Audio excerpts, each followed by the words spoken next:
चलिए क्लास शुरू करती हैं। वैद्युत विभव एवं विभवांतर चैप्टर चल रहा है और इस विभव और विभवांतर चैप्टर में कल हम लोग की जो क्लास में बात हुआ था वो हुआ था विभव प्रवणता। काफी इंपॉर्टेंट पॉइंट है। विभव प्रवणता क्या होता है तो हमने देखे थे जो भी है 1/4πε Q बटा R के बराबर है। अर्थात आवेश को यदि नियत रखा जाए, ये तो आपको नियतांक है, तो जो दूरी है वह विभव के व्युत्क्रमानुपाती पाई जा रही है। अर्थात दूरी के सापेक्ष विभव में परिवर्तन आ रहा है। अगर दूरी के सापेक्ष विभव में परिवर्तन होता है उसी बात को बोला जाता है विभव प्रवणता। किस बात को कि दूरी के सापेक्ष यदि विभव में परिवर्तन होगा तो उस काम को बोला जाएगा विभव प्रवणता। तो विभव प्रवणता लिखेंगे विभव प्रवणता। विभव प्रवणता हम लोग लिखेंगे तो विभव प्रवणता क्या होगा, दूरी के सापेक्ष। तो सापेक्ष के लिए हम बताए हैं, पहले d/d लिख दीजिए, जिसके सापेक्ष उसको बट्टा में, जिसमें परिवर्तन उसको ऊपर। दूरी के सापेक्ष विभव में परिवर्तन ऐसे लिखे थे। विभव प्रवणता का जो मात्रक है हमारे पास आया था वोल्ट प्रति मीटर। और इसके बाद एक और आया था विद्युत क्षेत्र की तीव्रता के मात्रक के बराबर विभव प्रवणता का मात्रक होता, अर्थात न्यूटन प्रति कूलम भी होता। विभव प्रवणता का जो विभव प्रवणता एक इंपॉर्टेंट पॉइंट है, याद रखिएगा कि यह एक सदिश राशि है। जो विभव प्रवणता है वह एक हमारा सदिश राशि है। उसके बाद विद्युत क्षेत्र और विभव प्रवणता में संबंध लिखे थे, ऋणात्मक के बराबर होता है। जो विद्युत क्षेत्र है विभव में परिवर्तन के ऋणात्मक दर के बराबर होता है। इतनी बात हम लोग पढ़ लिए हैं। आगे चलते हम लोग समविभव पृष्ठ, सबसे इंपॉर्टेंट पॉइंट समविभव पृष्ठ। तो हेडिंग दिया जाएगा हम लोग का समविभव पृष्ठ, विभव पृष्ठ,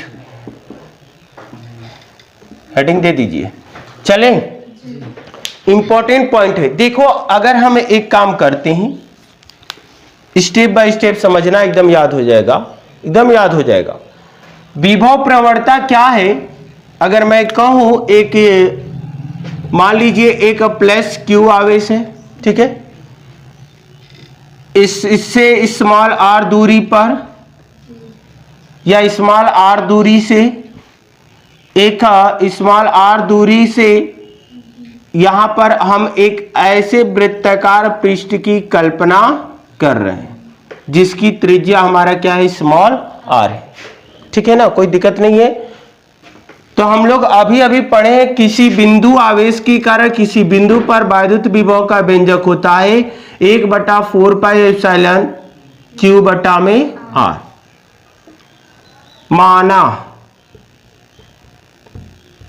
K बराबर 1/4πε0, तो V बराबर हो जाएगा KQ बटा में R। अरे क्या दिक्कत है क्या बार बार लिखेंगे इसको? हम इस बात को एक सिंबल में ले लिए कि इतना हम मानेंगे। जैसे नहीं अक्षांश पर दर्शाते हैं कि हम 5 को खाना को 10 सेंटीमीटर मानेंगे, 5 सेंटीमीटर मानेंगे, वैसे ही हम मान लिए। अभी मानना है, बाकी कहीं काम हम नहीं है, मानकर काम चलाना है। तो काम चलाना है तो किसी भी तरह चला लेंगे। तो इसको हम मान लिए हैं 1/4πε0 को, यहाँ पर इसकी वैल्यू यहाँ के लिए कुछ पल के लिए k है तो 9 × 10⁹, लेकिन कुछ पल के लिए k, ठीक है ना। तो अगर मैं लिखूं इस बिंदु आवेश के कारण इस बिंदु पर r दूरी पर जो पृष्ठ है उस बिंदु पर वैद्युत विभव कितना होगा, KQ बटा में R। कोई दिक्कत नहीं है ना, KQ बटा में R। फिर एक यहां बिंदु मान लीजिए, तो अगर स्मॉल r त्रिज्या का वृत्तीय खींचा गया है तो यहां भी दूरी आ रही होगा, तो यहां पर भी वैद्युत विभव कितना होगा इस बिंदु आवेश से, KQ बटा में R। यहां देखा जाए तो ये भी वृत्तीय है, वृत्त की त्रिज्या ही होगा, और त्रिज्या होगा तो यहां पर भी इस बिंदु आवेश के कारण यहां पर भी वैद्युत विभव होगा KQ बटा में R। जरा इधर देखें तो यहां पर भी आ रही है, तो यहां पर भी वैद्युत विभव होगा के क्यू बटा में आर। इधर देखें तो भी आर दूरी पर है, क्या होगा के क्यू बटा में आर। ऐसा देखने से क्या लग रहा है, यह जो वृत्ताकार पृष्ठ खींचा गया है, वृत्ताकार पृष्ठ खींचा गया है, प्रत्येक बिंदु पर यहां भी देखोगे तो इसकी त्रिज्या आर ही आएगी, यहां भी देखोगे, यहां भी देखोगे, यहां यहां यहां यहां यहां जहां तहां जहां भी देखोगे वहां हमारा क्या आएगा, विभव इतना ही आएगा। बोलिए, अरे भाई तो विभव समान है ना, तो ऐसे पृष्ठ को कहेंगे समविभव पृष्ठ। ऐसा पृष्ठ जो है जिसके प्रत्येक बिंदु पर विभव समान है, उस पृष्ठ को आप कह सकते हैं समविभव पृष्ठ। कितना सिंपल है, याद हो गया।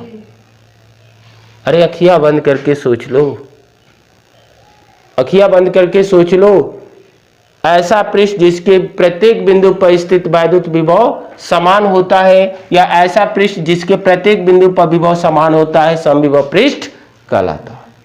अखियां बंद करके सोच लो, एकदम याद हो जाएगा। सोचने में भी पढ़ाई टिका है, सोचने पर बार बार हर क्लास में बोल रहे हैं, सोचने पर ही पढ़ाई टिका है। जिस दिन सोचने लगे पढ़ाई होने लगेगा। तो ऐसा पृष्ठ, ऐसा पृष्ठ, हाँ विद्युत क्षेत्र में भी बोल सकते हैं, क्योंकि आगे से तो अपने चारों विद्युत क्षेत्र भी फैलाया। तो विद्युत क्षेत्र में किसी ऐसा पृष्ठ जिसके प्रत्येक बिंदु पर विभव समान होता है, उस बिंदु को हम लोग, उस पृष्ठ को बोलते हैं समविभव। अरे भाई देखो परिभाषा, सम माने समान, विभव माने विभव, और पृष्ठ माने ऐसा कोई पृष्ठ जिसके प्रत्येक बिंदु पर विभव समान। इनके इंपॉर्टेंट पॉइंट ये पूछा जाता है, तो परिभाषा है, इनके गुण पूछा जाता है, इनके गुण। तो आप ध्यान दीजिएगा, चलो इसकी गुण लिखते हैं, उनको मिटा देते हैं, ठीक है ना। परिभाषा इतना जल्दी थोड़े नहीं भूलेगा, नोट करना हो तो नोट कर लीजिएगा परिभाषा। चलो देखो, इसका गुण जो है काफी इंपॉर्टेंट है, समविभव पृष्ठ के गुण।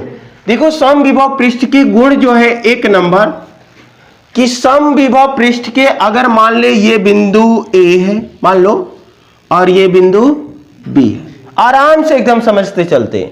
एक बिंदु ए है और एक बिंदु बी है। अगर मैं क्या करूं, एक धन परीक्षण आवेश क्यू नॉट को ले चलूं, ले चलो ना, तो पहले यहां पर पॉइंट, पहला जो गुण है इसका वो समझो कि अगर यहां पर एक बिंदु है, यहां पर एक बिंदु है, इस पर विभव इतना है, इसका विभव इतना है, बोलिएगा जी। तो अगर मैं इसके विभवों का अंतर करूं, विभवांतर निकालूं, इस पृष्ठ पर दो बिंदु का चयन किया गया है, अगर यहां पर भी मानोगे तो वो भी के क्यू बटा में आर ही आएगा। तो यहां भी बिंदु लोगे ना, तो यहां और यहां के बीच, इस पर विभव कितना है के क्यू बटा आर, इस पर विभव कितना है के क्यू बटा में आर। यह भी बिंदु बी ही पृष्ठ पर है, तो अगर ए और बी का अंतर निकालें, अर्थात भी ए माइनस भी बी निकालें, तो वो क्या होगा, भी ए की वैल्यू के क्यू बटा में आर और भी बी की वैल्यू के क्यू बटा में आर, दोनों कटके हो गए, काम खत्म। अगर यहां पर भी बिंदु मान लोगे ना, तभी भी हमारा क्या होगा, शून्य होगा। तो सबसे इंपॉर्टेंट पहला गुण यह है कि समविभव पृष्ठ के किन्हीं दो बिंदुओं के बीच, किन्हीं दो बिंदुओं के बीच विभवांतर शून्य होता है, ये तय है। किन्हीं भी दो बिंदु, यहां पर भी लोगे ना, तो इन दोनों के बीच विभवांतर हमारा क्या होगा, शून्य होगा, शून्य होगा, शून्य होगा, हमारा विभव क्या होगा, शून्य होगा। किसी भी बिंदु का, समविभव पृष्ठ के किन्हीं दो बिंदुओं के बीच विभवांतर हमारा शून्य होता है। मैंने रट्टा नहीं किए हैं, समझा कर बताए। चलें दूसरा, आप इसको लिख लीजिएगा कि समविभव पृष्ठ के किन्हीं दो बिंदुओं के बीच विभवांतर शून्य होता है। दूसरी पॉइंट देखो, अगर मैं क्या करूं, इस परीक्षण आवेश को बिंदु ए से बिंदु बी तक ले जाऊं और ले जाने में किए गए कार्य की कल्पना करूं, तो कार्य क्या आने वाला है उस बात को चर्चा करते हैं। दूसरी पॉइंट में हमको क्या करना है, परीक्षण आवेश क्यू नॉट को बिंदु ए से बी तक ले जाने में किया गया कार्य। अच्छा ध्यान देना जी, विभवांतर बराबर होता है कार्य बटा में आवेश। देखिए यार, अब अंग्रेजी में लिख देंगे तो याद हो जी, VAB बराबर W बटा में Q नॉट। अब याद हो गए, विभवांतर बराबर W बटा में आवेश, है ना, Q। अब बताइए अगर हमें कार्य निकालना है तो कार्य बराबर W बराबर क्या हो जाएगा, VAB गुणे Q नॉट, Q नॉट होगा ना। अच्छा बताइएगा जी, W बराबर A और B के बीच विभवांतर हमारा शून्य है, तो आवेश भी खत्म, क्या होगा, किया गया कार्य हमारा शून्य होगा। सबसे इंपॉर्टेंट, कितनी खूबसूरत तरीके से हमने निकाल लिए। क्या निकाले कि किसी भी दो बिंदु समविभव पृष्ठ के किसी भी दो बिंदुओं के बीच किसी परीक्षण आवेश को ले जाने में किया गया कार्य शून्य होता है, किया गया कार्य हमारा शून्य होता है। पहला हम यही गुण लिखेंगे कि दो बिंदुओं के बीच विभवांतर शून्य होता है, और दूसरा लिखेंगे कि समविभव पृष्ठ के किन्हीं दो बिंदुओं के बीच एक बिंदु, या ऐसे बोलिएगा, समविभव पृष्ठ पर एक बिंदु से दूसरे बिंदु तक किसी परीक्षण आवेश को ले जाने में किया गया कार्य शून्य होगा। जो बात बोले उसी को कॉपी में नोट भी करना है। यह भी क्लियर हो गया। तीसरा इसका गुण देखो, तीसरा गुण इंपॉर्टेंट गुण है कि अगर यह प्लस आवेश है, अगर यह प्लस आवेश है तो इनसे बहुत सारे विद्युत क्षेत्र रेखाएं निकलेंगी। बोलिएगा, बोलने में कंजूसी मत करिएगा। बहुत सारे विद्युत क्षेत्र रेखाएं निकलेंगी। और बताइए ऐसे भी विद्युत क्षेत्र, देखो चिन्ह तो सीधा नहीं खिंचा रहा है, लेकिन बशर्ते सब सीधे ही खींचेंगे, ठीक है ना। ऐसे हमारे विद्युत क्षेत्र रेखाएं निकल रही हैं क्योंकि यह प्लस आवेश है। तो विद्युत क्षेत्र रेखाओं की किसी भी बिंदु पर खींची गई स्पर्श रेखा उस बिंदु पर विद्युत क्षेत्र की दिशा को प्रदर्शित करता है। ये हम पढ़े हैं वैद्युत बल रेखाओं के गुण में। किसी भी बिंदु पर वैद्युत बल रेखाएं बोले या विद्युत क्षेत्र रेखाएं बोले, बातें कही होगी। तो किसी भी विद्युत क्षेत्र रेखाओं की किसी भी बिंदु पर खींची गई स्पर्श रेखा बोलेंगे तो उस बिंदु से सीधा जाना चाहिए, उस बिंदु पर विद्युत क्षेत्र की दिशा को प्रदर्शित करेगा। इस बिंदु पर अगर देखें तो दिशा इधर होगा, इस बिंदु पर देखें दिशा इधर होगा, इस बिंदु पर भी इधर ये होगा, इधर यही होगा, यहां यही होगा, यानी सब जगह हमारा क्या हो रहा है, ऐसे ही विद्युत क्षेत्र की दिशा पाई जा रही है, ठीक है ना जी। तो यहां पर देखने की ये बात निकली कि समविभव पृष्ठ के किसी भी बिंदु पर, छोटी सी बिंदु देखें तो समविभव पृष्ठ के किसी भी बिंदु पर या किसी भी बिंदु से गुजरने वाली जो वैद्युत बल रेखाएं होती है वह पृष्ठ के अभिलंबवत होती है। समविभव पृष्ठ से गुजरने वाली जो विद्युत क्षेत्र रेखाएं वह पृष्ठ के लंबवत होती है, लंबवत होती है। अनंख्य या तो बताइए त्रिज्या परिधि पर लंब होती है। बचपन की बात है, आज 55 में काम आ गई। हमारा क्या होती है, त्रिज्या परिधि पर लंब होती है। और मान लीजिए यह त्रिज्या है तो परिधि है यह, तो लंबे न होगा, और ऐसे सीधी रेखा खींच देंगे तो वो भी लंब होगा। यानी आपको तीसरी पॉइंट में यह लिखना है कि समविभव पृष्ठ के किसी भी बिंदु से गुजरने वाली जो विद्युत बल रेखा है वह समविभव पृष्ठ के अभिलंबवत होती है, अभिलंबवत होती है। 3 गुण लिख देंगे, 3 गुण लिख देंगे, 3 नंबर आपको मिल जाएगा। कोई कमी है? समविभव पृष्ठ ऐसा पृष्ठ जिसके प्रत्येक बिंदु पर विभव समान हो, समविभव पृष्ठ। उनके गुण, समविभव पृष्ठ के एक बिंदु से किन्हीं भी दो बिंदुओं के बीच विभवांतर शून्य होता है। दूसरा, समविभव पृष्ठ पर एक बिंदु से दूसरे बिंदु तक किसी भी आवेश को ले जाने में किया गया कार्य हमारा शून्य होता है। और समविभव पृष्ठ के प्रत्येक बिंदु पर विद्युत बल रेखाएं लंबवत होती है। यही आपको लिखना है। तो श्री राम जी की नाम लेकर आप छाप लीजिए, छापिए भाई, छापिए।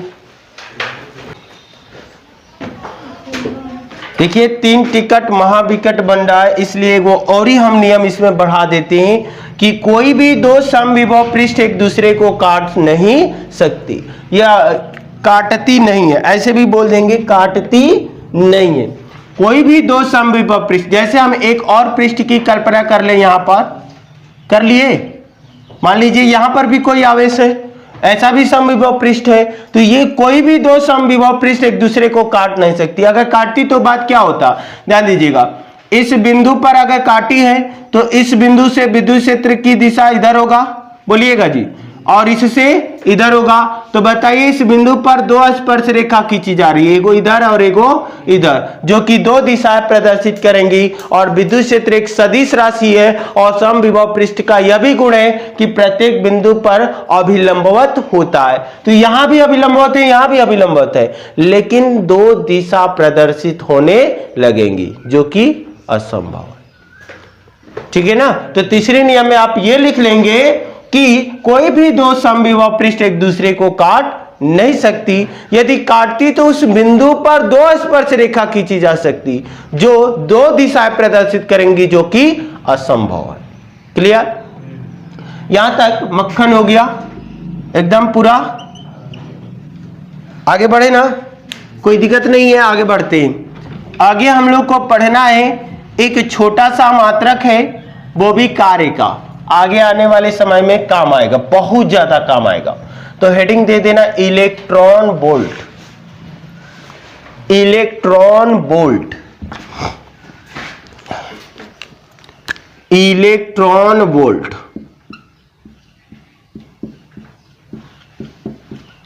काफी मदद करेगा ये आपको। इलेक्ट्रॉन वोल्ट, देखिए ये आपको नोट पॉइंट में, आपको दिमाग में सेट कर लीजिए अभी कि जो नोट पॉइंट है, इलेक्ट्रॉन वोल्ट एक ऊर्जा का मात्रक है। किसका मात्रक? ऊर्जा का मात्रक है, वो भी सबसे छोटा, सबसे छोटा ऊर्जा का मात्रक है वो इलेक्ट्रॉन वोल्ट है। तो आपको ये पॉइंट याद रखना पड़ेगा, इसे EV से प्रदर्शित करते हैं, EV से प्रदर्शित करते हैं, EV से प्रदर्शित करते हैं, तो इसे हम लोग बोलेंगे इलेक्ट्रॉन वोल्ट।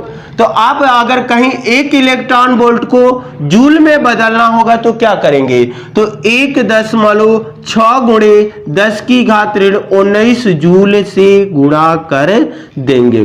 फॉर एग्जाम्पल हम लेते हैं कि 2 इलेक्ट्रॉन वोल्ट में कितनी जूल ऊर्जा होगी, तो बताइए जी, एक इलेक्ट्रॉन वोल्ट में 1.6 गुणे 10 की घात ऋण 19 जूल हो रहा है एक इलेक्ट्रॉन वोल्ट में। तो हमारा यहां पर क्या होगा, अभी घबराओ मत, इसकी बात बता रहे हैं, अभी इसमें राज छुपा है, अभी बताएंगे, उभारेंगे अभी। तो यहां पर 1 इलेक्ट्रॉन वोल्ट बराबर इतना जूल, तो 2 इलेक्ट्रॉन वोल्ट बराबर कितना होगा, 2 से गुणा कर देंगे, सही ना। 16 दूना के 32, 3.2 गुणे 10 की घात -19 कूलम। ये कैसे आ गया, ध्यान देना, इसकी परिभाषा है कि किसी इलेक्ट्रॉन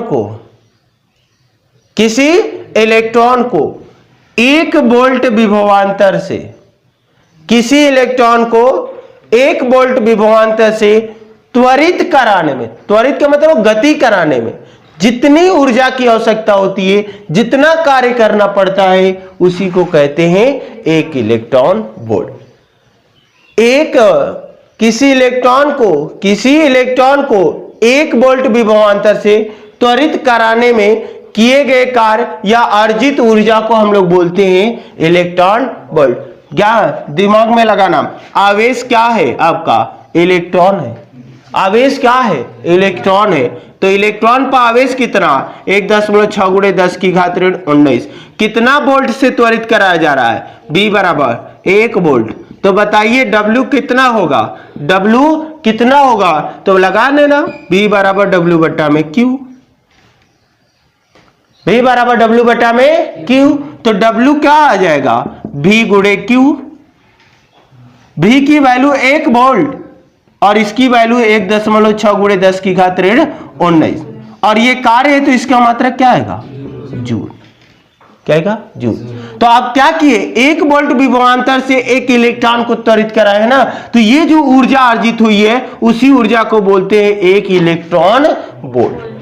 तो कहीं 1 इलेक्ट्रॉन वोल्ट की परिभाषा पूछा जाएगा तो आप ऐसे बोलेंगे, किसी इलेक्ट्रॉन को 1 वोल्ट विभवांतर से त्वरित कराने में अर्जित ऊर्जा, प्राप्त ऊर्जा प्राप्त ऊर्जा को ही हम लोग बोलते हैं 1 इलेक्ट्रॉन वोल्ट। क्लियर? तो आप याद रखिएगा 1 इलेक्ट्रॉन वोल्ट बराबर कितना जूल ऊर्जा होता है? 1.6 × 10⁻19 जूल होता है। ये ऑप्टिकल क्वेश्चन में देता है कि 1 इलेक्ट्रॉन वोल्ट बराबर कितनी ऊर्जा, या इलेक्ट्रॉन वोल्ट को ऊर्जा में परिवर्तित कीजिए, या आपको खूब ढेर सारा न्यूमेरिकल इस पर सॉल्व होगा, आगे काम आएगा। ठीक है ना? तो इससे आप परिचित हो गए, मुलाकात बढ़िया से हुआ, नोट कर लीजिए तब इसको छाप लिए। अब हम काम करने जा रहे हैं। काम यह करेंगे कि 20 मिनट काम करेंगे, 1 नंबर मिलेगा। बड़ी खतरनाक एक डेरिवेशन करने जा रहे हैं, और वो डेरिवेशन से आपका एगो न्यूमेरिकल बनता है। ऑप्टिकल क्वेश्चन, न्यूमेरिकल नहीं, ऑप्टिकल क्वेश्चन। तो क्वेश्चन लिखिए, क्वेश्चन के रूप में पहले लिखेंगे। क्वेश्चन लंबा हम बोल देते हैं, उसी को नोट करिएगा। लिखिए क्वेश्चन, सिद्ध कीजिए कि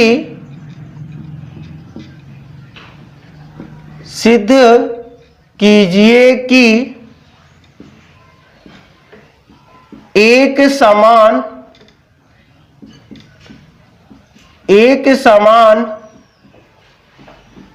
विद्युत क्षेत्र में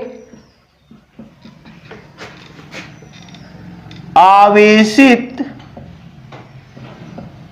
कण का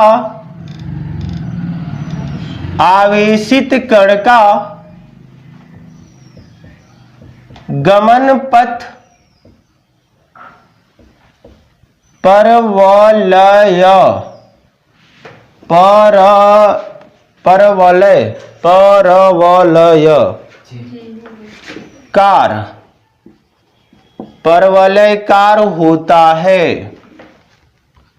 परवलयकार होता है।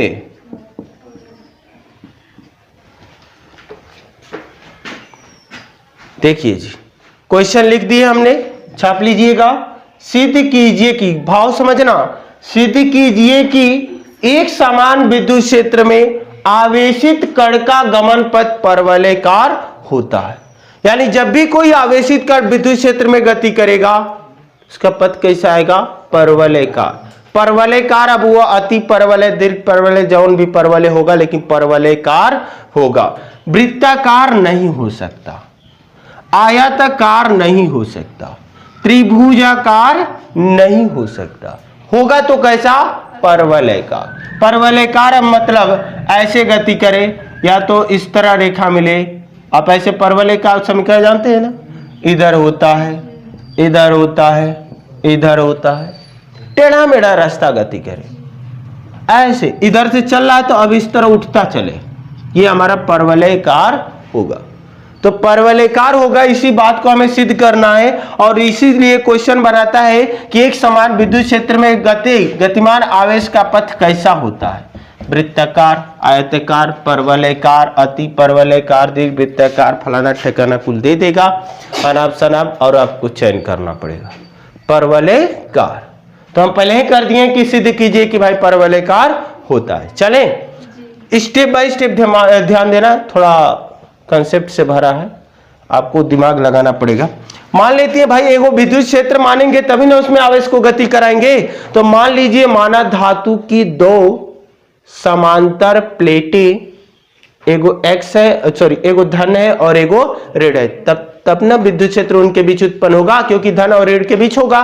तो मान लेते हैं, माना धातु की 2 समान व समतल प्लेट, मान लीजिए धन, प्लेटें धन तथा ऋण आवेशित है। तनियोरी नीचे बना ले, ऋण आवेशित है। चले जी, अब ये विद्युत क्षेत्र की दिशा भाई तब बताइए किधर होगी? विद्युत क्षेत्र की दिशा किधर होगी?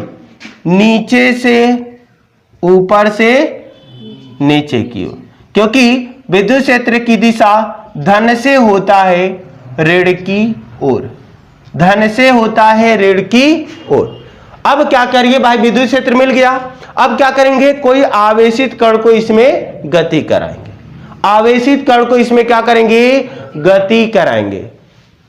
चले अब क्या करिए, मान लीजिए तब माना कोई m द्रव्यमान का कण है, m द्रव्यमान का कोई कण है और उस पर आवेश q है, यानी हम बोलेंगे m द्रव्यमान तथा q आवेश का कोई आवेशित कण, m द्रव्यमान का कण और q आवेश का, m द्रव्यमान और q आवेश का कोई आवेशित कण एक समान विद्युत क्षेत्र में, एक समान विद्युत क्षेत्र में क्षैतिज दिशा में प्रवेश करता है।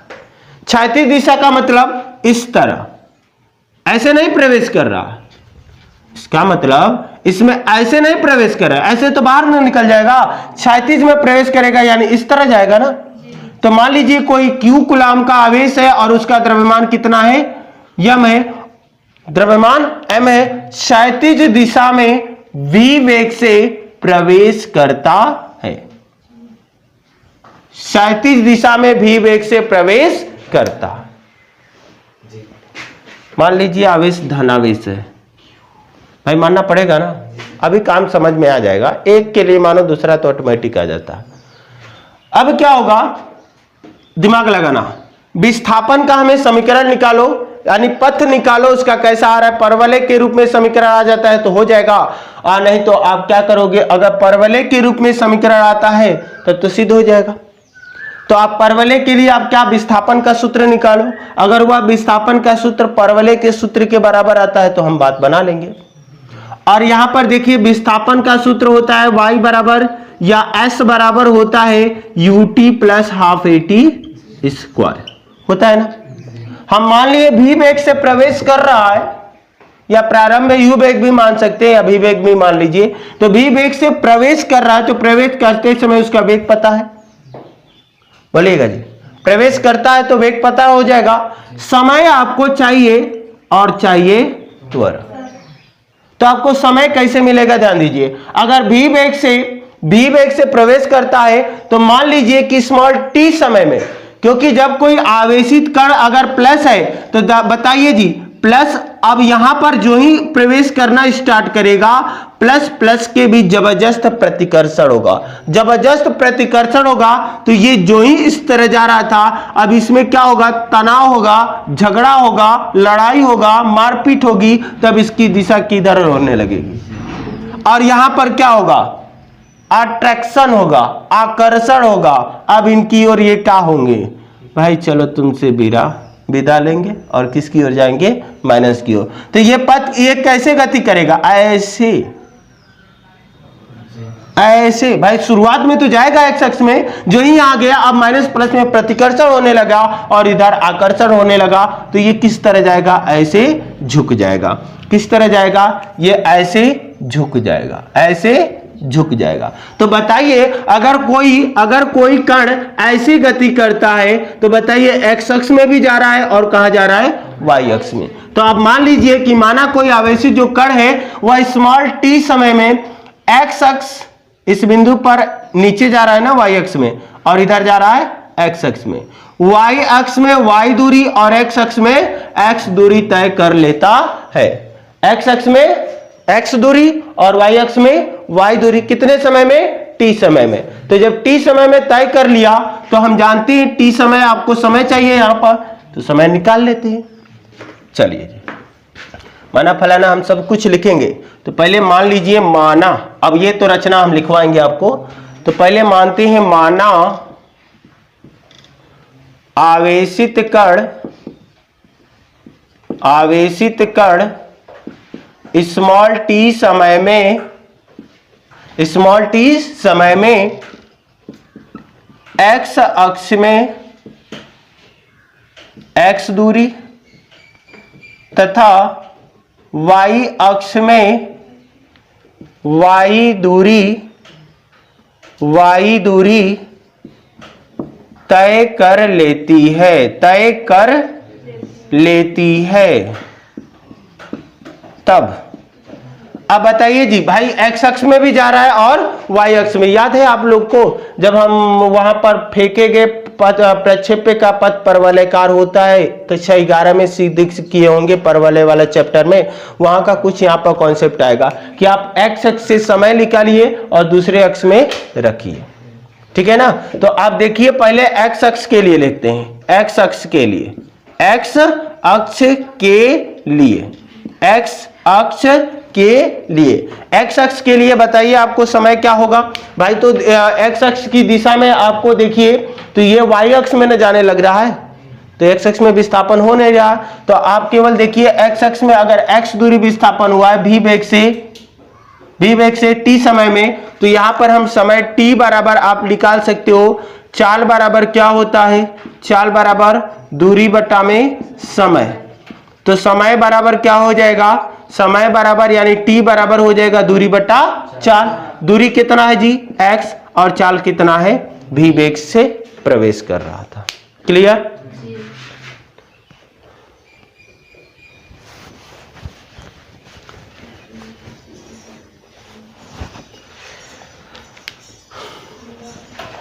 अब करेंगे क्या, अब y अक्ष में चलते हैं, y अक्ष में विस्थापन y है। अब यहां पर देखिए जो ही प्रवेश किया, x अक्ष में प्रवेश किया, तो इसमें हमारा त्वरण नहीं उत्पन्न हो रहा था, इसलिए यहां पर हम यहां पर ये सूत्र लगाए, क्योंकि गति का जब भी समीकरण लगाएंगे तीनों में आपको त्वरण मांगेगा। तो x अक्ष में आपका त्वरित नहीं हो रहा है, गति हो रहा है किधर, y अक्ष में, y की ओर आकर्षण हो रहा है इधर, तो फेंक रहे तो फेंकते समय जो x अक्ष में हमारा त्वरण नहीं उत्पन्न होता है, y अक्ष में हो रहा है। तो y अक्ष में त्वरण कैसे निकालेंगे, तो पहले आप मान लीजिए कि द्रव्यमान पता है m, हाँ, अगर लगने वाला बल मिल जाता तो a बराबर होता है बल, अरे F बराबर m इंटू ए, तो a बराबर क्या होगा F इंटू बटा में n। तो मान लेते हैं, माना आवेशित कण पर, आवेशित कण पर, माना आवेशित कण पर विद्युत क्षेत्र E के कारण लगने वाला बल कामा F बराबर हो जाएगा आवेश Q विद्युत क्षेत्र इंटू E हो जाएगा। बोलिएगा जी, यदि कण का द्रव्यमान m माना गया है तब कण का त्वरण क्या होगा, कण का तब त्वरण, द्रव्यमान m है पहले ही मान दिया गया है, तो कण का त्वरण क्या होगा, कण का त्वरण का मान होता है a बराबर कण पर लगने वाला बल और कण का द्रव्यमान। लगने वाला बल कितना है q इंटू ई बटा में द्रव्यमान कितना हो जाएगा m, इतना त्वरण मिल गया। x अक्ष में विस्थापन कितना है, इतना y है, तो जितने समय में x अक्ष में x दूरी तय किया उतने ही समय में y अक्ष में y दूरी तय किया है ना। तो अब यहां पर देखेंगे y अक्ष के लिए, y अक्ष के लिए तो y अक्ष में विस्थापन कितना हो गया है, y हो गया, त्वरण ay कितना हो गया है क्यू ई बटा में यम। बोलिएगा, अच्छा y अक्ष में प्रारंभिक वेग कितना है, y अक्ष में प्रारंभिक वेग कितना भाई, फेंका गया है x अक्ष में, तो फेंकते समय वस्तु किधर जाएगी, x अक्ष में, न कि पहले ही y अक्ष में जाने लगेगी, बाद में न जाने लगेगी। तो पहले फेंकते समय अगर इधर फेंकेंगे तो फेंकते समय y अक्ष में वेग कितना होगा, ढोड़ा, शून्य, क्या होगा, शून्य। बात को समझिएगा, शून्य होगा। तब हम क्या करते हैं, विस्थापन का सूत्र लगा देंगे, क्योंकि हमें विस्थापन मिल गया, समय ऊपर उतना ही समय में, जितना समय में x दूरी तय किया गया उतने समय में y दूरी भी तय किया, त्वरण मिल गया, प्रारंभिक वेग मिल गया। रख देते हैं x अक्ष के लिए विस्थापन sy बराबर हो जाएगा, y अक्ष में विस्थापन देखा जा रहा है तो y अक्ष में प्रारंभिक वेग गुणे समय और प्लस 1/2, y अक्ष में त्वरण और गुणे हो जाएगा t स्क्वायर। y अक्ष में विस्थापन हमारा हो गया है y बराबर, y अक्ष में हमारा प्रारंभिक वेग हो गया है 0 गुणे समय की वैल्यू है x बटा में v, चले प्लस 1/2 ए क्यू इंटू ई बट्टा में हो गया है यम। समय कितना हो गया जी x, और यहां पर स्क्वायर है तो x स्क्वायर बटा हो जाएगा b, x स्क्वायर बटा में हो जाएगा b स्क्वायर। ये हमारी पूरी वैल्यू क्या हो गई खत्म। y बराबर क्या हो जाएगा 1/2 क्यू ई और बटा में m v स्क्वायर, इसके साथ लिख दें और यहां पर हो जाएगा x स्क्वायर। आपको देखिए y बराबर सी एक्स स्क्वायर, इनको आप पहचानिए, भेंट मुलाकात करिए जल्दी। y बराबर सी एक्स स्क्वायर, ये आपका एक परवलय का समीकरण है। y बराबर का 4a होता है, c का माना 4a जौन भी मान लीजिएगा, c यहां पर कोई नियतांक ही रहेगा और x स्क्वायर। तो अगर ऐसी स्थिति आती है तो यह क्या है, इसको पूरा आप बताइए, आवेश बदलने वाला है?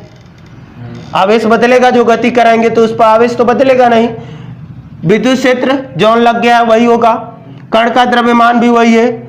वेग फेंकेंगे तो जिस समय फेंकेंगे y अक्ष में, अरे x अक्ष में, तो उस समय तो वेग भी नियत रहेगा। बदलेगा क्या उसकी दूरी। तो सब नियत है तो नियतांक को c मान सकते हैं हम लोग। तो ये क्या है, चूंकि लिखेंगे यह समीकरण y बराबर सी स्क्वायर के रूप में है, जो यह एक परवलय को निरूपित करता है। अतः एक समान विद्युत क्षेत्र में आवेशित कण का गमन पथ परवलयकार होता है, हमने सिद्ध कर दिए। लिख देते हैं इसी बात को, चूंकि ये वाला लिखेंगे, इसके नीचे आप लिखिएगा चूंकि यह समीकरण y बराबर सी एक्स स्क्वायर के रूप में है, y बराबर सी एक्स स्क्वायर के रूप में है, जो यह परवलय के समीकरण को निरूपित करता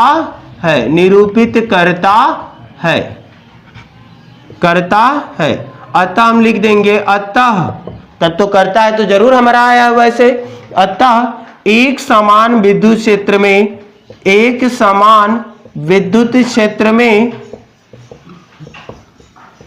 आवेशित कण का गमन पथ परवलयाकार होता है। देखो दुख की बात यह है ना कि कभी पूछा नहीं है कि सिद्ध कीजिए कि परवलयकार होता है, लेकिन यह ऑप्टिकल क्वेश्चन में दिया है कि बताइए परवलयकार होता है कि नहीं। क्या होता है, परवलयकार होता है कि वृत्ताकार होता है कि कौन सी आकृति होती है? तो आप हमेशा चयन करेंगे एक समान विद्युत क्षेत्र में आवेशित कण का जो गमन पथ है वो परवलयकार होता है। याद करिएगा इस बात को, क्योंकि आने वाले चैप्टरों में हम पढ़ेंगे कि अगर कोई आवेशित कण चुंबकीय क्षेत्र में गति करेगा, यहां विद्युत क्षेत्र नहीं चुंबक क्षेत्र में गति करेगा तो उसकी आकृति वृत्ताकार आती है, लेकिन अगर यहां पर गति करेगा तो उसका पथ हमारा कौन सा आएगा, परवलयकार आएगा। क्लियर है? तो छाप लीजिए, भले से नहीं आए तो क्या दिक्कत है, छाप लीजिए और इससे ऑप्टिकल क्वेश्चन बनेगा। आगे क्वेश्चन रहेगा, आगे क्वेश्चन नहीं हेडिंग पढ़ते हैं।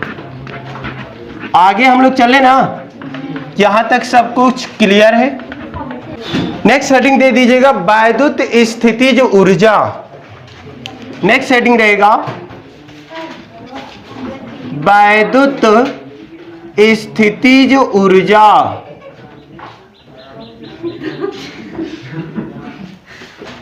वैद्युत स्थितिज ऊर्जा दे दिए हेडिंग। चले देखना वैद्युत स्थितिज ऊर्जा क्या होता है, ध्यान देना, बहुत सिंपल है। बड़ी गर्मी हो रहा है आज।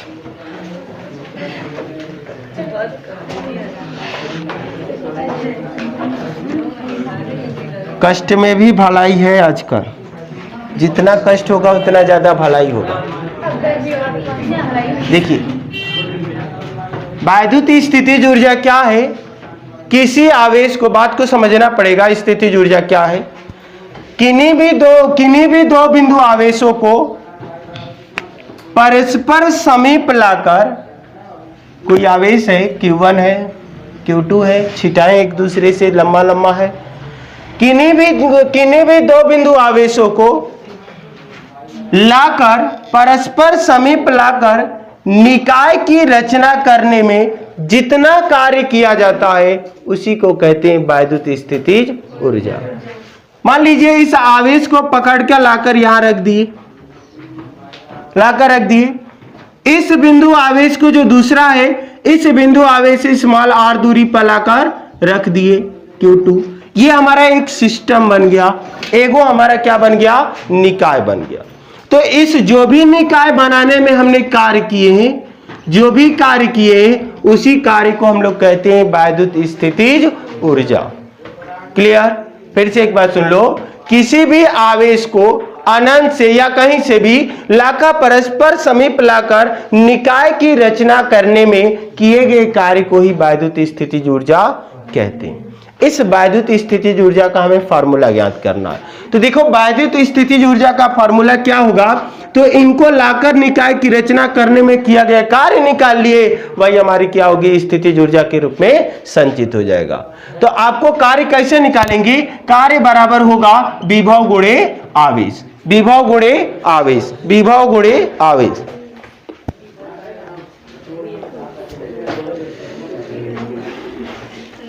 आज बड़ी कष्ट होगा। कार्य बराबर होगा विभव गुणे आवेश। ध्यान देना, हम मान लेते हैं बिंदु आवेश, बिंदु Q1 को पहले से यहां पर लाकर रख दिए, इस बिंदु Q2 को यहां ले आकर रख रहे हैं, तो यहां लेकर आएंगे। अगर इनकी प्रकृति प्लस और इनकी भी प्रकृति प्लस रहेगी तो ये ले आने नहीं देंगे, पास लेकर आने नहीं देंगे, प्रतिकर्षण करेंगे, और प्रतिकर्षित करेंगे तो हम इसके विरुद्ध कार्य करेंगे।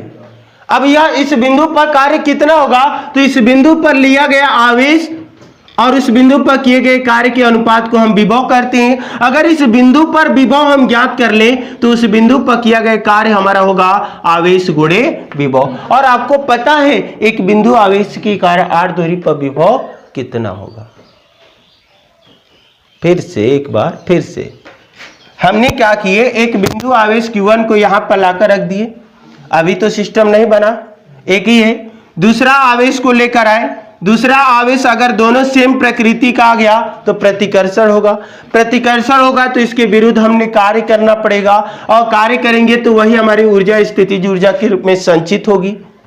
अब वह ऊर्जा निकाले तो निकाले कैसे, तो अगर यह इस आवेश को लाकर रख दिए कोई दिक्कत नहीं है, दूसरा आवेश लाने में हमें तकलीफ हो रहा है तो कार्य कर रहे हैं और कार्य हमारी स्थितिज ऊर्जा हो रही है, तो आपको स्थितिज ऊर्जा कार्य निकाल लें तो वही स्थितिज ऊर्जा होगी, और कार्य बराबर होता है विभव गुणे आवेश। अगर इस बिंदु आवेश के कारण इस दूरी पर हम विभव निकाल लें और इस बिंदु पर लाने में किए गए आवेश को लाएं, उनका अनुपात कर यहां पर गुणा कर देंगे तो हमें किया गया कार्य मिल जाएगा। ठीक है ना। तो पहले हम मान लेते हैं, माना Q1 आवेश को एक बिंदु O पर लाकर रख दिए गए, तब Q1 आवेश से स्मॉल r दूरी पर वैद्युत विभव कामा V बराबर होगा 1/4 पाई एप्सिलॉन नॉट Q1 बटा में R, Q1 बटा में R। अब क्या करेंगे, मान लेते हैं Q2 आवेश को अनंत से Q1 आवेश से R दूरी पर ले आकर रखते हैं, तो ले आने में किया गया कार्य, माना Q2 आवेश को अनंत से Q1 से R दूरी पर लाने में किया गया कार्य कामा W बराबर उस बिंदु पर विभव गुणे लाया गया आवेश, उस बिंदु पर विभव भी निकाला गया है और लाया गया आवेश Q2 है। W बराबर हमारा हो जाएगा V की वैल्यू 1/4πε0 Q1 बटा में R और यहां पर गुणे हो जाएगा Q2। तो यहां पर किया गया कार्य W बराबर कितना हो जाएगा 1/4πε0 Q1 Q2 बटा में हो जाएगा R। लिखेंगे चूंकि किया गया कार्य ही वैद्युत स्थितिज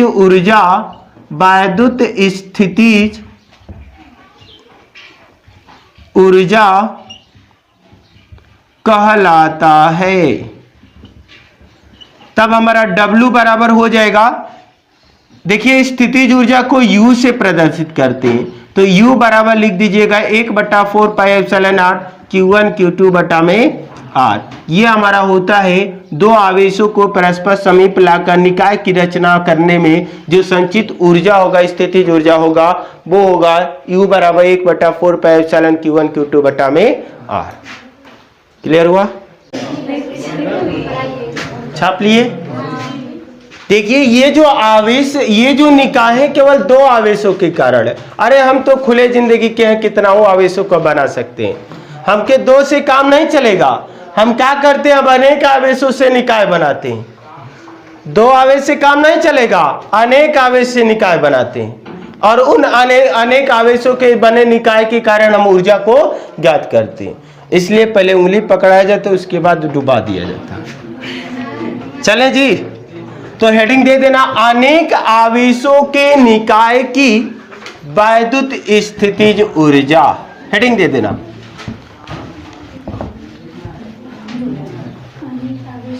अनेक आवेशों की, हेडिंग रहेगा जी, अनेक आवेशों की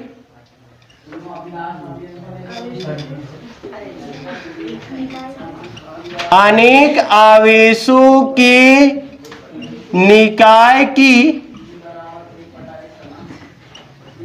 वैद्युत स्थितिज ऊर्जा,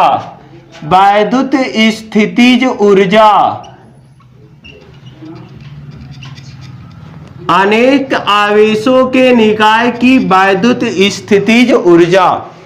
ठीक है ना? अब अपने खोपड़ी को बोलो कि अनेक आवेश मिल गए, एगो दुगो नहीं, अनेक आवेश है। तो अनेक आवेश है तो देखो सिस्टम एगो निकाय इस प्रकार बनाया जाता है कि तन देखने में अच्छा लगे। पढ़ाई का सिस्टम इसलिए बनाया जाता है कि तन पढ़ने में मन लगे, आनंद आए। इना की बोड़िया बिस्तर उठा के लेकर आ गए और यहाँ मार डांस कर रहे हैं, तो मजा नहीं आएगा पढ़ाई में। ठीक है ना? तो हम भी सिस्टम ऐसा बनाएंगे कि देखने में अच्छा लगे। अभी ना कि मिल गई छूट तो जब मन के तवन करेंगे, ऐसे नहीं करेंगे। तो हम मान लेते हैं, देखिए अभी कुछ और लिमिट में जाती हैं। अरे 2-3 के लिए समझ लो, 4 के लिए समझ लो, अनंत के लिए अभी समझ जाओगे। ठीक है ना? तो मान लेते हैं इस बार अनेक बिंदु आवेशों के निकाय के कारण वैद्युत स्थितिज ऊर्जा का व्यंजक हमें प्राप्त करना है। तो मान लीजिए कि माना जो अनेक आवेश है, माना 3 गो आवेश Q1 Q2 और Q3 है। एगो के कारण, दूगो के कारण हुई, 3 गो के कारण हुई, अनेक जगहों के कारण हुई, बार बार वही ना दोहराएगा। तो एगो के कारण, दूगो के कारण निकाल लो, 3 गो के कारण निकाल लो, 4 गो के कारण निकाल लो और बार बार उसी तरह करते रहेंगे। तो फिर अब करें क्या, 3 आवेशों का एक सिस्टम बनाइए और उनके आवेशों के निकाय की स्थितिज ऊर्जा निकालिए और देखिए क्या बात कॉमन आ रहा है। तो उसी तरह दोहराते चलेंगे। तो आप करिए क्या, मान लीजिए कोई निकाय 3 बिंदु आवेशों Q1 Q2 Q3 से मिलकर बने। चलिए जी बना दी। ये Q1 आवेश है, इधर हम बना देते हैं Q2 आवेश और इधर हम बना देते हैं Q3 आवेश। तो बताइए इनके बीच की दूरी को आप मान दीजिए R12। माने R12 का मतलब क्या, R पहले आवेश और 2 दूसरे आवेश के बीच की दूरी। ठीक है?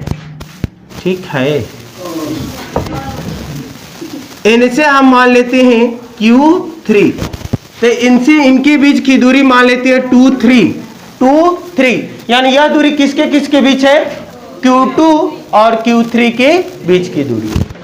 यहां पर मिला दीजिए क्योंकि निकाय बनेगा तो पूरा बंद ना हो जाएगा, तो निकाय बना दिए, तो इसकी दूरी मान लीजिए 1 3। देखिए वो सिस्टम चला जाता है। जैसे आप समुच्चय बनाए हैं, समुच्चय जैसे 1 2 3 दे दिया ना, तो इसके सभी अवयव समष्टि से कौन समुच्चय कहलाता है।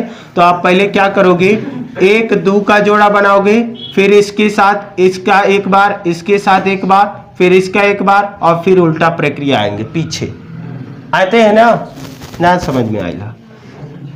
1,3 करेंगे, 1,3 करेंगे, नहीं तो ठीक है 2,3 करोगे और 3,1 करोगे तो दोहराने लगेगा, ठीक है ना। तो अगर हम ऐसे चले हैं इधर से, तो 1 2 लिखे हैं, यहाँ पर 2 3 लिखे हैं, तो यहाँ पर 3 1 भी लिख सकते हैं, 1 2 भी लिख सकते हैं, ठीक है ना। 3 1 भी लिखेंगे तो यह तीसरे और पहले आवेश के बीच की दूरी माना गया, ठीक है ना। बोलिएगा जी। तो अनेक आवेशों के निकाय के कारण, तो मान लिए तीन बिंदु आवेश Q1 Q2 से मिलकर आवेश निकाय बना है, जिनके बीच की दूरियां क्रमशः R12 R23 R31 है, ठीक है। तो पहले लिखेंगे Q1 और Q2 आवेश के बीच की स्थितिज ऊर्जा निकालिए, Q2 Q3 के बीच की स्थितिज ऊर्जा निकालिए, Q3 और Q1 के बीच स्थितिज ऊर्जा निकालिए। और ऊर्जा एक अदिश राशि है, किया गया कार्य एक अदिश राशि है, तो आप क्या कर दीजिएगा, सीधा सीधा जोड़ दीजिए, जोड़ देंगे ना। नहीं तो आप क्या करिए, बारी बारी से निकालिए, नहीं कि विचार बनता, तो उस तरह आपको फायदा नहीं होगा। आप क्योंकि आप दो बिंदु आवेशों के बीच की स्थितिज ऊर्जा का फॉर्मूला जान चुके हैं, 1/4 pi epsilon not Q1 Q2 बटा में उनके बीच की दूरी, ठीक है ना। तो यहां पर हम लिख देंगे 1 2 1 2। तो लिखेंगे पहले यहां पर माना फलाना, तो हम लिखवाएंगे ही, लिखेंगे Q1 व Q2 आवेशों के बीच स्थितिज ऊर्जा कामा U1 बराबर होगा उनके 1/4 pi epsilon not Q1 Q2 बटा में उनके बीच की दूरी कितना माना गया, R1। समीकरण 1 लिख दें। अब आप क्या करोगे, आवेश Q2 और Q3 के बीच वैद्युत स्थितिज ऊर्जा, तो लिखोगे Q2 व Q3 के आवेश Q2 व Q3 आवेशों के बीच स्थितिज ऊर्जा कामा U2 बराबर हो जाएगा 1/4 pi epsilon not Q2 Q3 ना हो जाएगा, क्योंकि हमारा आवेश है एगो गुणे पहला आवेश गुणे दूसरा आवेश, तो यहाँ पर पहला Q2 है, दूसरा Q3 है, तो आप यहाँ पर लगाओगे, इनके बीच की दूरी क्या लगाओगे, R23, ठीक बाजी। अब क्या करोगे, Q3 व Q1 के बीच वैद्युत स्थितिज ऊर्जा, Q3 व Q1 के बीच वैद्युत स्थितिज ऊर्जा। अच्छा लगा था ना, समझ लेना, वही बात बार बार लिख रहे हैं। तो यहां पर हो जाएगा U3 होगा 1/4 pi epsilon not Q3 Q1 बटा में हो जाएगा R31। अब बताइए, इन दोनों के बीच इतनी ऊर्जा है, इन दोनों के बीच इतनी ऊर्जा है, इन दोनों के बीच इतनी ऊर्जा है, तीनों लोग मिलकर निकाय की रचना किए हैं, तो तीनों को बनाने में क्या लगा कार्य ही हमारी स्थितिज ऊर्जा होगी, तो तीनों की स्थितिज ऊर्जा बराबर निकाय की स्थितिज ऊर्जा हो जाएगा ना। तो लिख देंगे बस यहां निकाय की कुल स्थितिज ऊर्जा, निकाय की कुल वैद्युत स्थितिज ऊर्जा कामा U बराबर हो जाएगा U1 plus U2 plus U3। यहां सॉल्व कर रहे हैं, ऊपर आ जाना जी, आ गए। U बराबर U1 की वैल्यू रखेंगे 1/4 पाई एप्सिलॉन नॉट, U1 की वैल्यू Q1 Q2 बटा में R12, Q1 Q2 बटा में R12, फिर प्लस हो जाएगा U2 की वैल्यू लिखेंगे, U2 की वैल्यू लिखेंगे, लौकता ना 1/4 pi epsilon not Q2 Q3 बटा में R23, फिर प्लस लिखेंगे Q3 की value 1/4 pi epsilon not Q3 Q1 बटा में R31। सब में देखो 1/4 पाई एप्सिलॉन कॉमन है, लेकिन कहीं Q1 Q2 Q3 कॉमन नहीं है ना, क्योंकि यहाँ देखो Q1 नहीं है, यहाँ देखो Q3 नहीं है, यहाँ देखो Q2 नहीं है, तो कैसे कॉमन करोगे आप?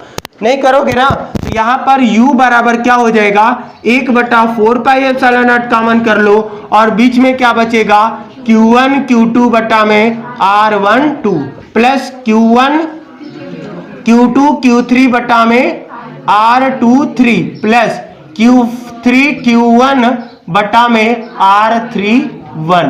यहां पर एगो बात नजर आ रहा है, बात यह है कि देखिए सब में तो 1/4 पाई एप्सिलॉन नॉट कॉमन है, कितना हो भी आवेश रहेगा, 5 गो आवेश रहेगा, Q1 Q2 Q3 Q4 Q5 ऐसे रहेगा। तो आप कैसे सिस्टम बनना है, देखिए पहले का दूसरे में गुणा, फिर दूसरे का तीसरे में, फिर तीसरे का चौथा में, फिर चौथा का लास्टवा का पहले। और एक और बात कॉमन हो रहा है कि अगर पहला दूसरा के लिए लिखे हैं आवेश, तो पहले दूसरे के बीच की दूरी आ रहा है, दूसरा तीसरा तो दूसरे तीसरे के बीच की दूरी आ रहा है, तीसरा और लास्ट का पहला जोड़ेंगे तो यहां पर भी आ रहा है। अगर आप छ ऐसे बनाइए, ठीक है ना, ऐसा निकाल बना दीजिए, Q1 Q2 Q3 Q4 Q5 Q6 बनाएंगे ना।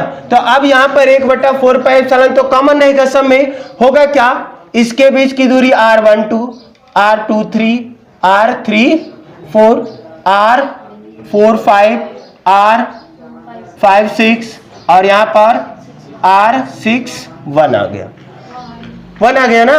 क्या यहां पर बात क्या हो रहा है कि पहले का दूसरे में गुणा बटा उसके बीच की दूरी, दूसरे का तीसरे में, तीसरे का चौथे में, जहां लास्टवा आएगा लास्टवा का पहले से एकदम पूरा जोड़ देना है। हमारा कितना हो भी आवेशों की स्थिति ऊर्जा निकालना होगा, कितना हो भी आवेशों के निकाय की स्थिति ऊर्जा निकालना होगा, इस सूत्र के माध्यम से हम लोग निकाल लेंगे। मजा आया, क्लियर हो गया 100%। तो आवेशों के निकाय की स्थिति ऊर्जा का व्यंजक हमारा केवल ये फार्मूला है, याद रखिएगा, 1/4 pi epsilon not Q1 Q2 बटा में R, केवल ये दो आवेशों के बीच की दूरी। अनेक आवेश जैसे आएंगे पहले का जोड़ा बनाते जाएंगे, उनके बीच की दूरियां नीचे लिखते जाएंगे। नहीं तो एक के कारण निकालो, दूसरे तीसरे चौथे पांचवे के बीच निकाल लो, तीनों को जोड़ लो, बतिया एक ही। तो छाप लो इतना, तो आगे बढ़ते हैं, छापो।